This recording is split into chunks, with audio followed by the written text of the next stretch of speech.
ఈ సమయం ముందు సామెతల గ్రంథంలోంచి 23 అధ్యాయం నుంచి 24 వచనం, నీతిమంతుని తండ్రికి అధిక సంతోషము కలుగును, జ్ఞానము గల వానిని కనినవాడు వాని వలన ఆనందము నుండును.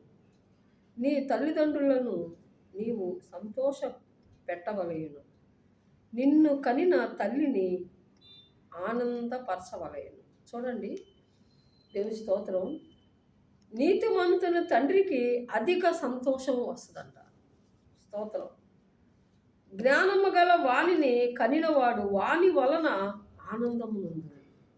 తండ్రికి ఆనందం ఎప్పుడు వస్తుందంటే జ్ఞానము కలిగినటువంటి కుమారుణ్ణి కనినప్పుడు. నీ తల్లిదండ్రులు నీవు సంతోష పెట్టవలేను, నిన్ను కనిన తల్లిని ఆనందపరచవలేను. దేవుని స్తోత్రం. భూమి మీద నీవు దీర్ఘాయుష్మంతుడు అగునట్లు నీ తల్లిని నీ తండ్రిని సన్మానింపుము అని లేఖనం చెప్తుంది.